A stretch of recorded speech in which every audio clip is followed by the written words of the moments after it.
మత్తయి సువార్త 16వ అధ్యాయం 24వ వచనం. అప్పుడు యేసు తన శిష్యులను చూచి, ఎవడైనను నన్ను వెంబడింపగోరిన ఎడల తన్ను తాను ఉపేక్షించుకొని తన సిలువనెత్తుకొని నన్ను వెంబడింపవలెను.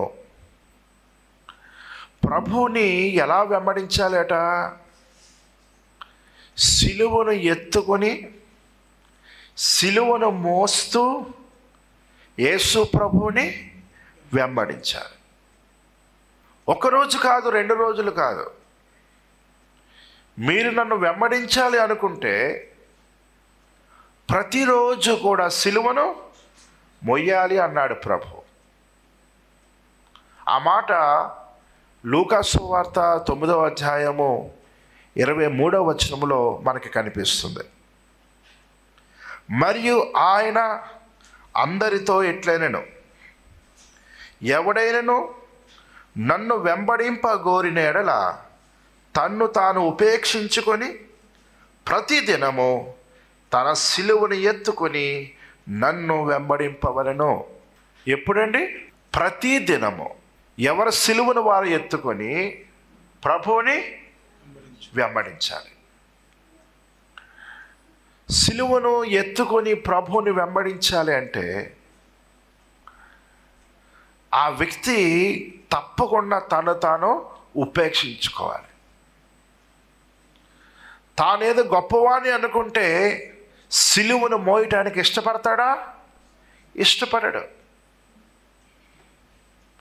ఏదైనా ఒక పని మన విలువను తగ్గిస్తుంది అంటే ఆ పని చేయడానికి మనం ఇష్టపడం. ఈ పని చేస్తే సమాజంలో నా విలువ తగ్గుతుంది అనుకున్నప్పుడు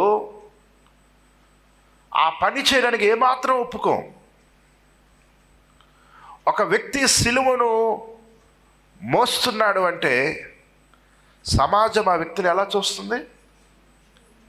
నేరస్తుడిగా చూస్తుంది, చులకనగా చూస్తుంది, అవమానకరంగా చూస్తుంది.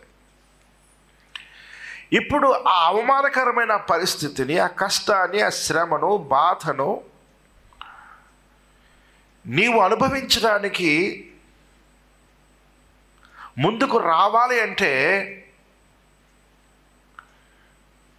నిన్ను ఉపేక్షించుకోవాలి, నిన్ను తగ్గించుకోవాలి. నీలో ఏ విధమైన అతిశయం అన్నది ఉండకూడదు. అటువంటి వారే సిలువను మోయగలరు. అటువంటి వారే సిలువను మోస్తూ యేసు ప్రభువును వెంబడించగలరు.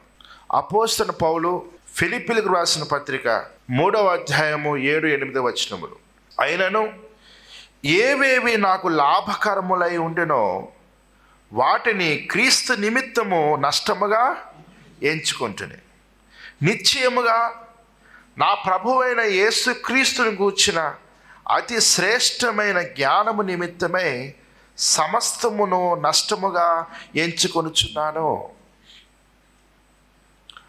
లోకములో కలిసి వచ్చేవి లాభకరమైనవి ఎన్నున్నప్పటికీ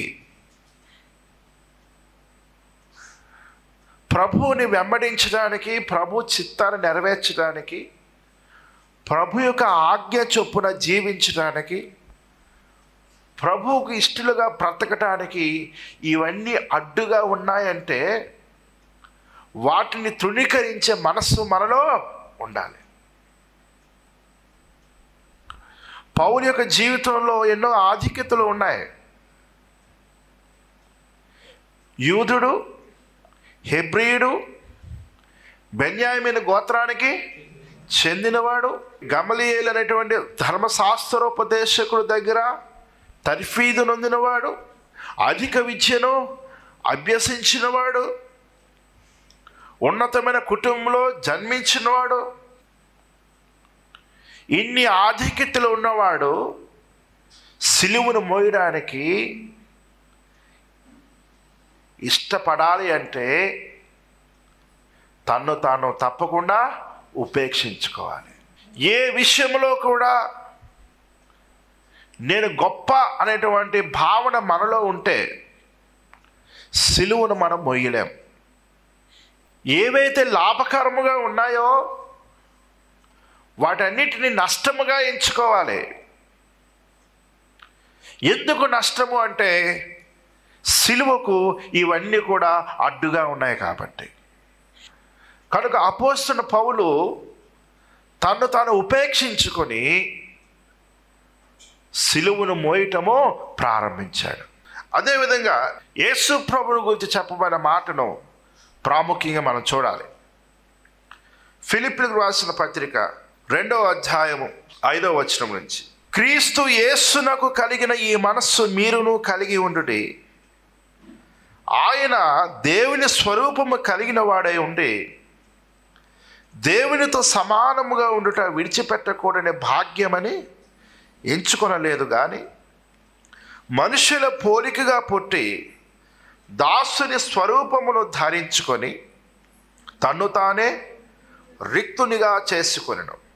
మరియు ఆయన ఆకారమందు మనుష్యుడుగా కనబడి మరణము పొందునంతగా, అనగా సిలువ మరణము పొందునంతగా విధేయత చూపిన వాడే తన్ను తాను తగ్గించుకునేను. యేసు ప్రభు యొక్క స్థాయి ఎంత గొప్పదండి. ఆయన తండ్రితో సమానుడు. పరలోకము నుండి ఆయన దిగి వచ్చినవాడు. ఆయన సాక్షాత్తు సృష్టికర్త అయిన దేవుడు. కానీ సిలువ మొయ్యాలి. సిలువ మొయ్యవలసిన ఆవశ్యకత ఉంది. ఇప్పుడు సిలువను మొయ్యాలి అంటే తన్ను తాను రిక్తునిగా చేసుకోవాలి. అందుకు దాసుని స్వరూపమునైనా ధరించుకున్నాడు. కనుక సిలువను మొయ్యాలి అంటే తప్పకుండా ఎవరికి వారు ఉపేక్షించుకోవాలి. నేను గొప్ప అనే భావన ఏ విషయంలో కూడా ఉండకూడదు. కంప్లీట్గా దాసుని స్వరూపమునే మనము ధరించుకోవాలి. సిలువను మొయ్యాలి అంటే నిన్ను నీవు ఉపేక్షించుకోవాలి. అపోస్తలుడైన పౌలు గలతీయులకు రాసిన పత్రిక 5వ అధ్యాయం 24వ వచనం, క్రీస్తు యేసు సంబంధులు శరీరమును దాని ఇచ్చలతోనూ దురాశలతోనూ సిలువ వేసి ఉన్నారు. సిలువను మోయుట అంటే ప్రప్రథమంగా మనలో ఉన్నటువంటి శరీర స్వభావమును చంపేయడం. ఈ శరీర స్వభావాన్ని కానీ మనం చంపకపోతే యేసు ప్రభువుని మనం వెంబడించే వారము మాత్రము కాదు. యూదా యేసు ప్రభుని ఫాలో అవుతున్నాడు, కానీ ఆ సిలువ మోసే అనుభవం మాత్రము యూదా యొక్క జీవితంలో లేదు. 3.5 సంవత్సరములు ప్రభుతో సహవాసం చేశాడు, కానీ తనలో ఉన్న శరీర స్వభావం అలాగనే ఉంది. కానీ ఆ స్వభావాన్ని యూదా ఏమాత్రం కూడా మార్చుకోలేదు. యూదాకు సిలువను మోయటం అంటే ఇష్టం లేదు. యేసు ప్రభువుని సిలువకు అప్పగించేసేవాడే కానీ సిలువను మోసేవాడు మాత్రము కాదు యూదా. ప్రియమైన సహోదరులారా, యేసు ప్రభు వారు యూదాను ఎందుకు పిలిచారు? సిలువను మోయటానికి. కానీ యూదా ఏం చేశాడు? తాను సిలువను తప్పించుకున్నాడు, సిలువకు యేసు ప్రభుని అప్పగించేశాడు. సిలువను తప్పించుకొని భక్తి చేద్దాము అంటే అది నిజమైన భక్తి ఏనాడు కూడా కాదు. క్రాస్ లేకపోతే నీ జీవితము అన్నది ఆధ్యాత్మికంగా loss. Cross based Christian life మనలో ఉండాలి. సిలువ లేకపోతే మనకు విలువ అన్నది లేదు.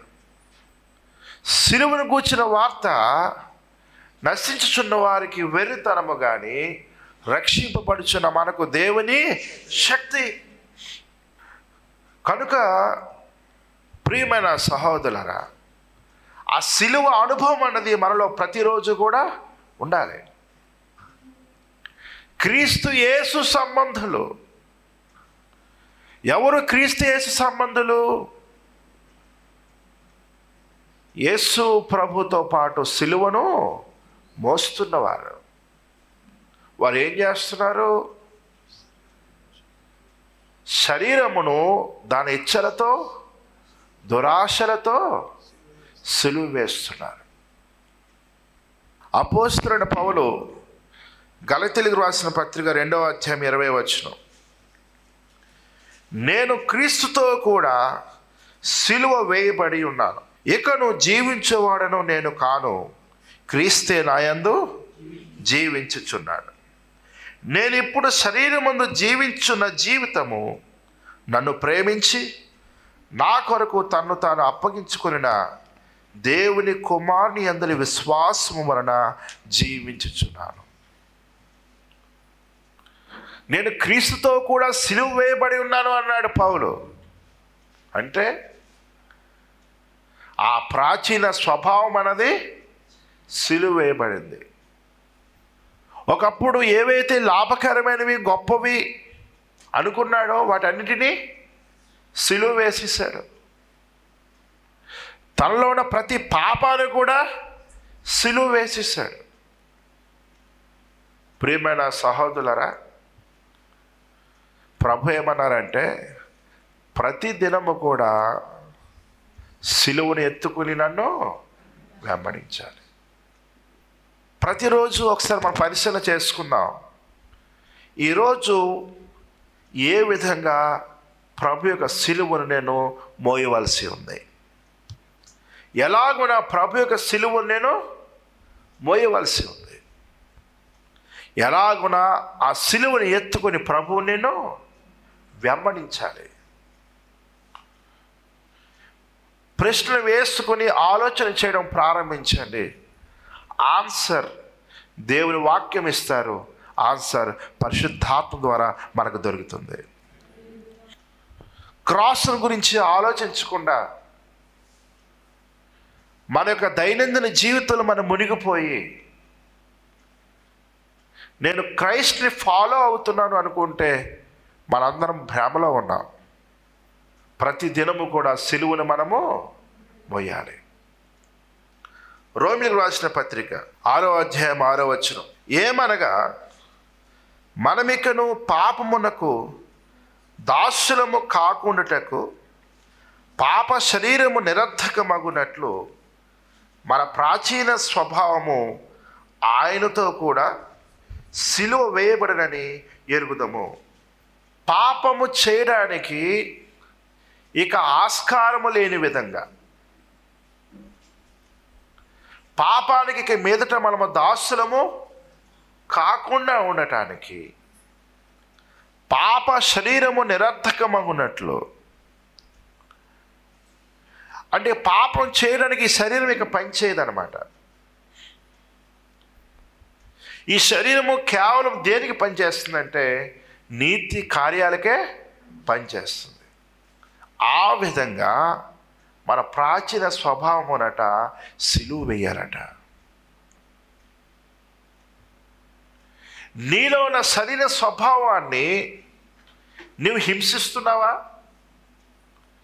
నీలో ఉన్న ప్రాచీన స్వభావాన్ని కొరడాలతో కొడుతున్నావా? నీలో ఉన్న పాపపు స్వభావాన్ని సిలువ మీద మేకులతో కొట్టి హింసిస్తున్నావా?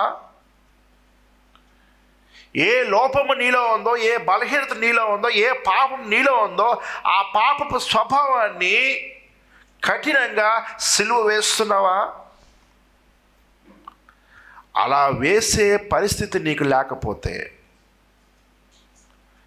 నీవు సిలువను ఎత్తుకొని యేసు ప్రభువుని వెంబడించడం లేదని అర్థం.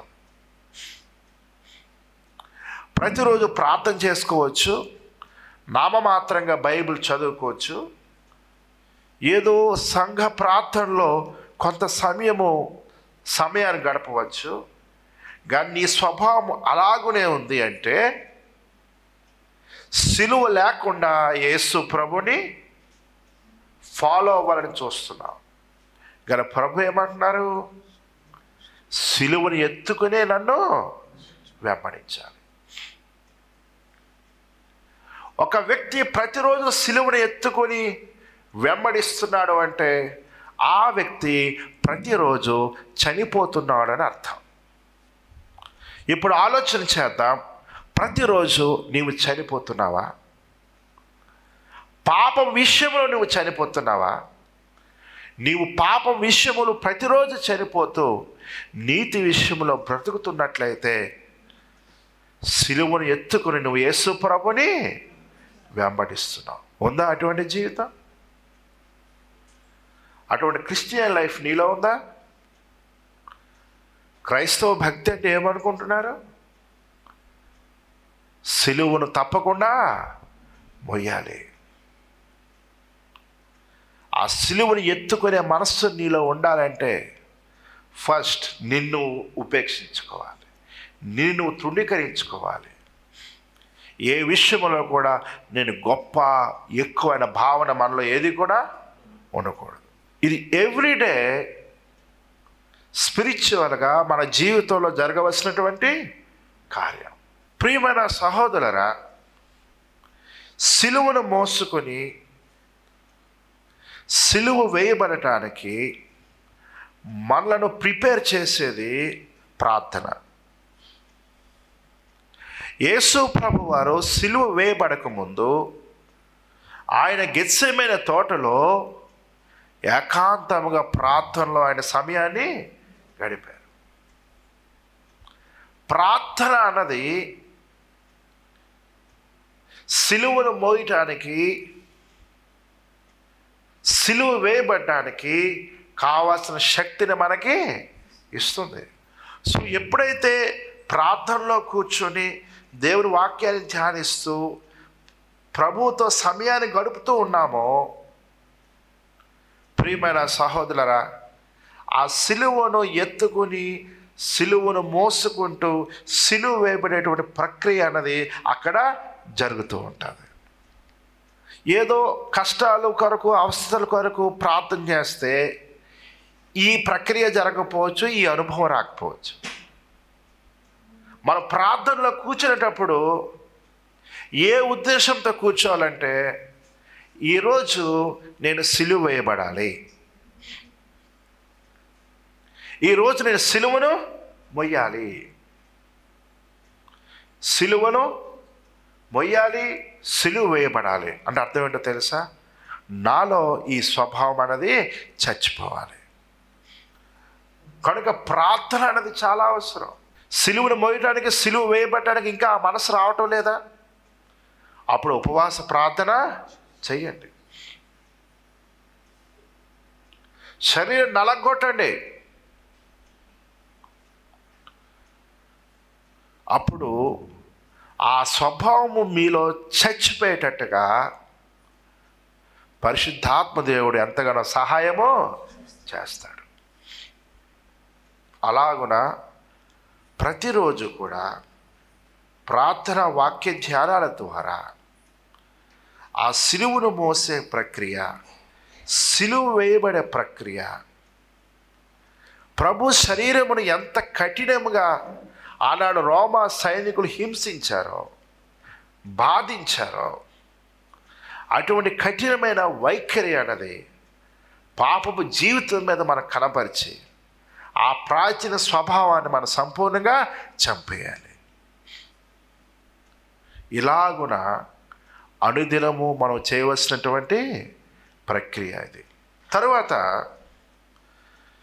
ప్రతిరోజు సిలువను మోసుకొని ప్రభువుని వెంబడించడం అంటే రోమిలికి రాసిన పత్రిక 12వ అధ్యాయం 1వ వచనం. కాబట్టి సహోదరులారా, పరిశుద్ధమును దేవునికి అనుకూలమునైన సజీవ యాగముగా మీ శరీరములను ఆయనకు సమర్పించుకునుడని దేవుని వాత్సల్యమును బట్టి మిమ్మను బతిమాలుకొనుచున్నాను.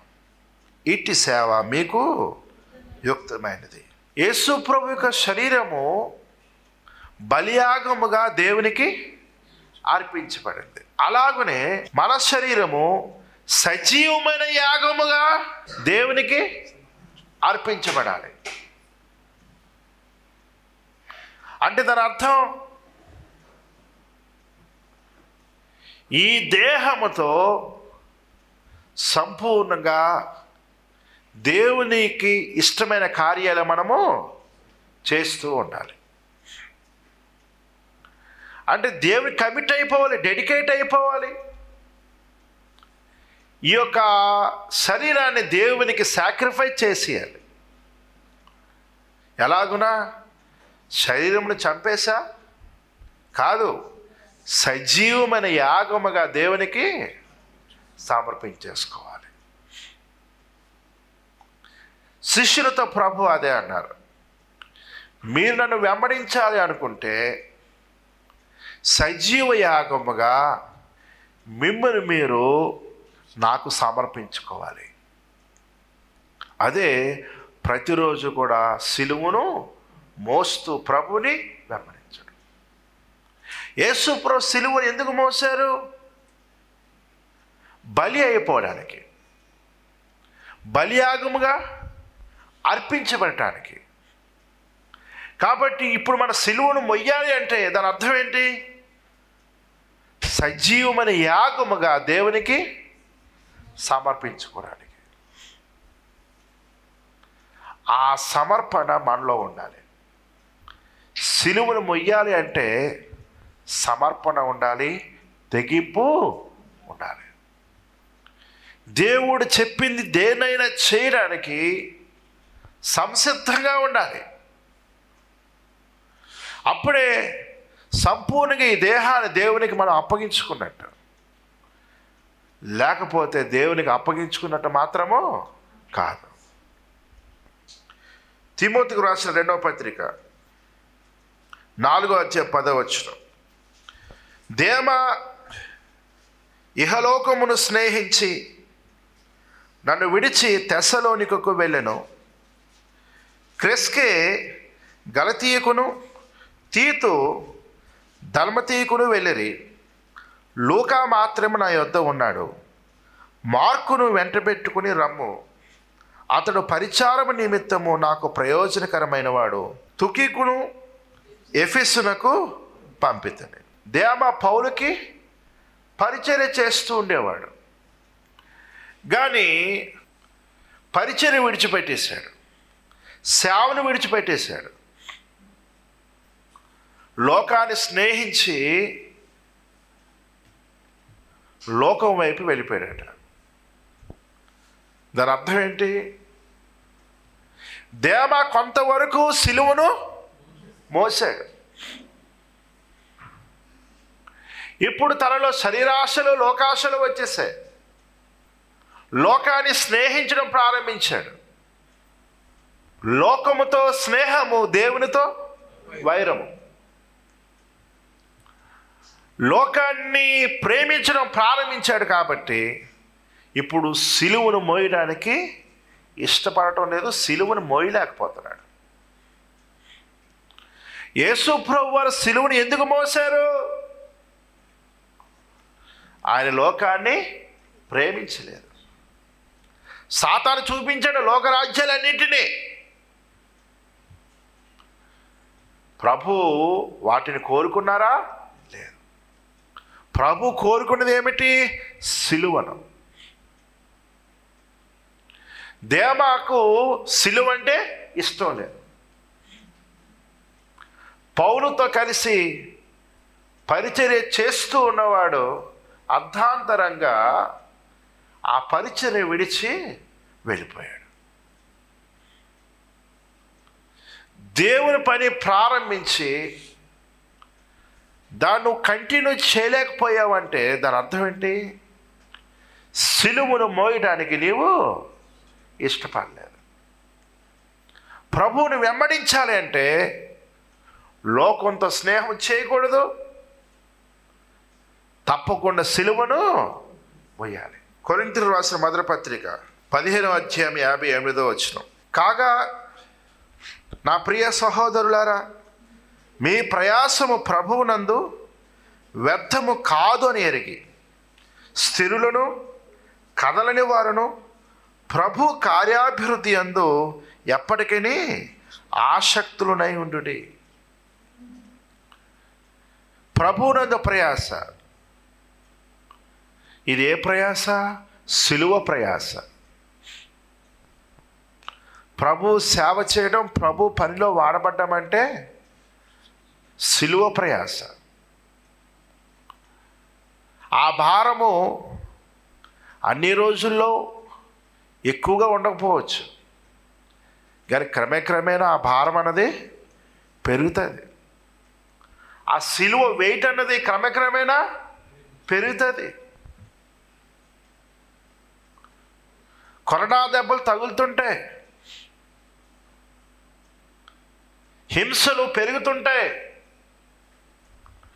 బాధలు కలుగుతుంటాయి, నష్టాలు వాటిల్లుతుంటాయి. అయితే ప్రియమైన సహోదరులారా, వీటన్నిటిని కూడా ఆనాడు అపోస్తలులు కానీ, వారితో ఉన్న పరిచారకులు కానీ, ఆదిమ సంఘం కానీ తట్టుకొని వారు ముందుకు సాగిపోయారు. అంటే దాని అర్థం ఏంటో తెలుసా? వారు సిలువను మోసుకొని యేసు ప్రభువుని వెంబడించారు. వాళ్ళకి తెలుసు సిలువను మోసుకుంటూ ప్రభువుని వెంబడించాలి అని. ప్రభు ముందుగానే చెప్పారు, అందరితో చెప్పారు, శిష్యులతో చెప్పారు, మీరు నన్ను వెంబడించాలి అనుకుంటే మీరు తప్పకుండా సిలువను మోయాలి. ఒక వ్యక్తి ఇల్లు కట్టాలి అనుకుంటే తన దగ్గర డబ్బులు సరిపోతాయా లేదా అని చూసుకుంటాడు. లేకపోతే అర్ధాంతరంగా ఆ పని ఆపేశాడు అనుకోండి, అవమానంగా ఉంటుంది. అలాగే మీరు కూడా డిసైడ్ అవ్వండి. మీరు నన్ను ఫాలో అవ్వాలంటే మాత్రం తప్పనిసరిగా సిలువను మోయాలి. సిలువ అంటే ఏమిటో ఆనాడు యూదులకు తెలియనిది మాత్రమో కాదు. అది భయంకరమైన శిక్ష, శ్రమ, బాధ. ప్రభు చెప్పారు, మీరు నన్ను వెంబడించాలంటే సిలువను మోయాలి. అయితే ప్రియమైన సహోదరులారా, ప్రభు నందు ప్రయాస ఏనాడు వ్యర్థమో కాదు. కాబట్టి కదిలిపోకండి, లోకం వైపు మరలిపోకండి, విశ్వాసంలో బలహీనైపోకండి, ఆత్మీయ జీవితం తగ్గిపోకండి, లోకాశలకు లొంగిపోకండి, ధనాపేక్షకు లోనైపోకండి, సుఖాలకు అలవాటు పడిపోకండి, సంపాదన యొక్క మత్తులో పడిపోకండి. ఎంతవరకు అవసరమో అంతవరకే ఈ లోకంలో ఉన్న వాటిని అనుభవించండి. ప్రధానంగా మన కర్తవ్యం ఏమిటి అంటే సిలువను మోసుకుంటూ యేసు ప్రభుని వెంబడించడం. కాబట్టి సిలువను మోయటం అంటే మొట్టమొదటిగా నీలో ఉన్న శరీర స్వభావాన్ని చంపేయడం. సిలువను మోయక ముందు ఎవరికి వారు ఉపేక్షించుకోవాలి. సిలువను మోసుకొని ప్రభువుని వెంబడించాలి. సిలువను మోయటం అంటే ఈ శరీరమును సజీవ యాగముగా దేవునికి సమర్పించుకోవాలి. శరీర స్వభావాన్ని చంపివేయకుండా ఈ శరీరమును దేవునికి అర్పించడం అన్నది నిజమైన అర్పణ కాదు. హేబేలుకు అర్పణ శ్రేష్టమైన అర్పణ. అటువంటి అర్పణగా నీ జీవితం ఉండాలి. ఆ విధంగా ఈ దేహముతో నువ్వు దేవుని మహిమపరిచే విధంగా ప్రభువుకు అప్పగించుకొని ప్రభు కొరకు ప్రయాసపడితే, శ్రమ పడితే దేవుని వాక్యం సెలవిస్తుంది, ప్రభువునందు ప్రయాస ఏనాడు వ్యర్థమో కాదు. అపోస్తల కార్యం 21:13 పౌలు, ఇదెందుకు? మీరు ఏడ్చి నా గుండె బద్దలు చేసిదరేలా? నేనైతే ప్రభువైన యేసు నామము నిమిత్తము యెరూషలేములో బంధింపబడుటకు మాత్రమే గాక చనిపోవుటకు సిద్ధముగా ఉన్నానని చెప్పాను. పౌలు యెరూషలేము వెళ్ళే ప్రయాణంలో ఉన్నాడు.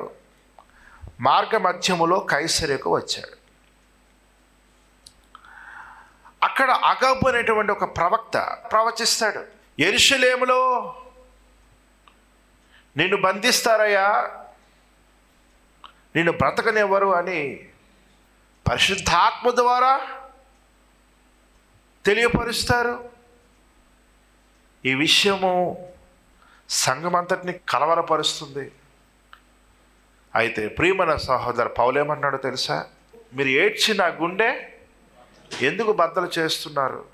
యేసు నామము నిమిత్తము బంధింపబడడానికే కాదు, చనిపోవడానికి కూడా సిద్ధంగా ఉన్నాను.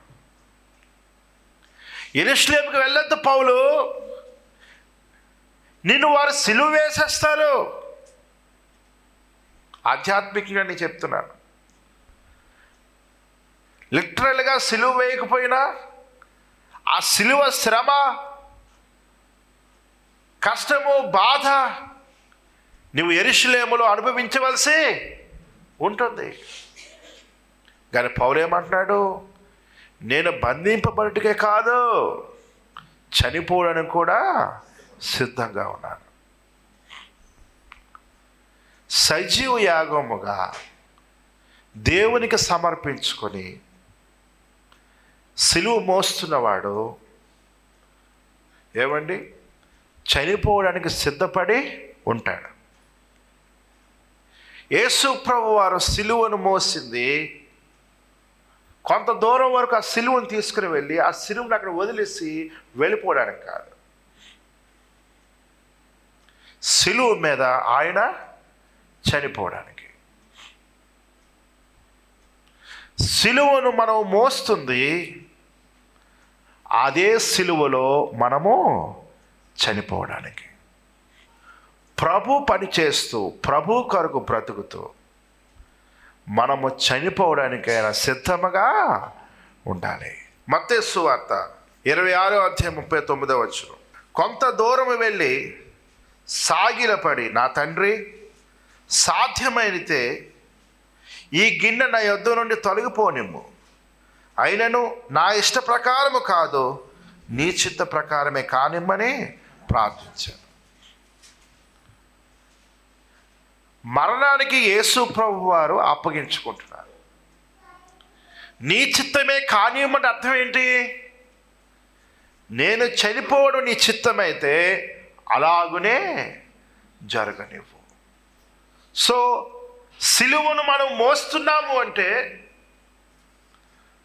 మనము దేని కొరకు రెడీగా ఉండాలండి? మరణము కొరకు కూడా రెడీగా ఉండాలి.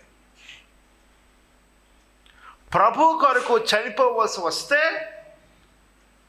ఆ చనిపోవడానికి కూడా సిద్ధంగా మనం ఎప్పుడు ఉండగలమంటే సిలువను మోస్తున్నప్పుడే.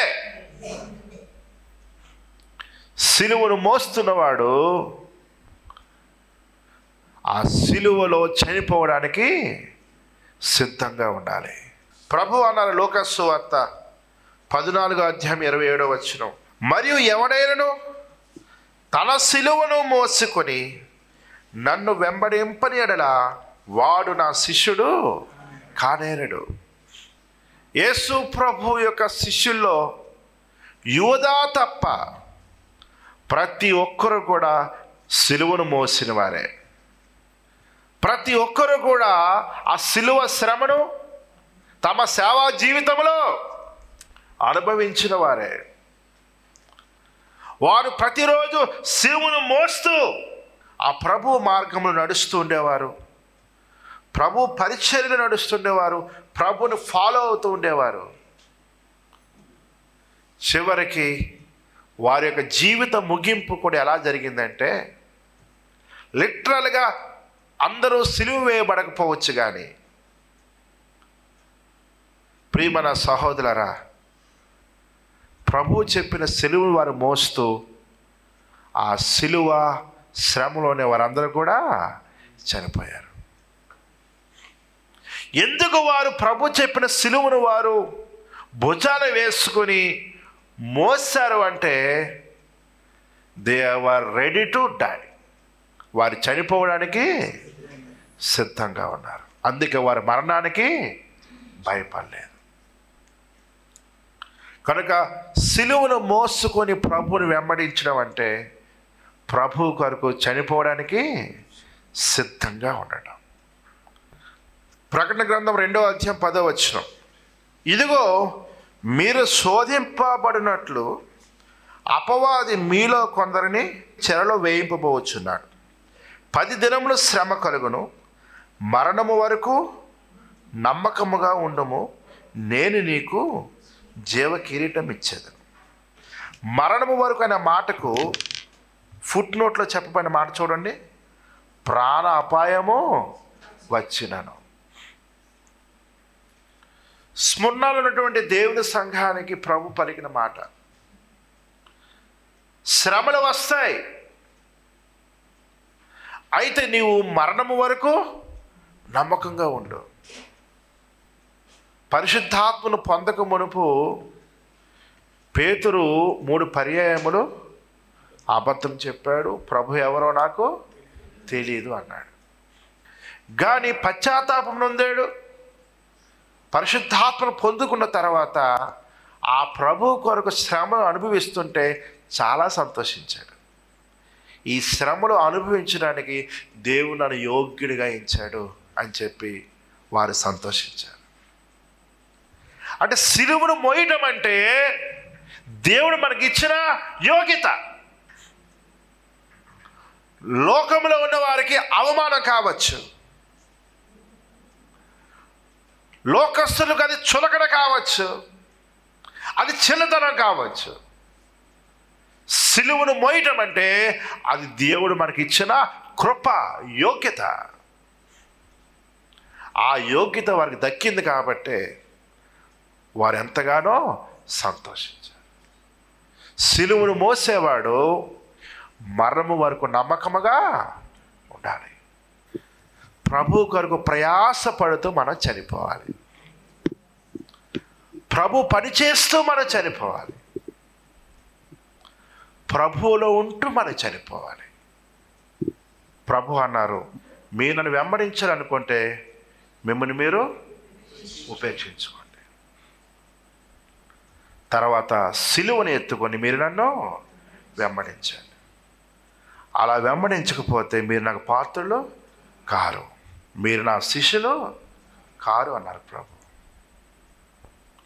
కాబట్టి ప్రియమైన సహోదరులారా, ప్రభు సిలువను ప్రతిరోజు మోసేవారుగా మనం ఉండాలి. ప్రభువుని వెంబడించాలి అంటే సిలువను ఎత్తుకొని ఆయనను వెంబడించాలి. దేవుడి మాటలు దీవించును గాక. ఆమేన్.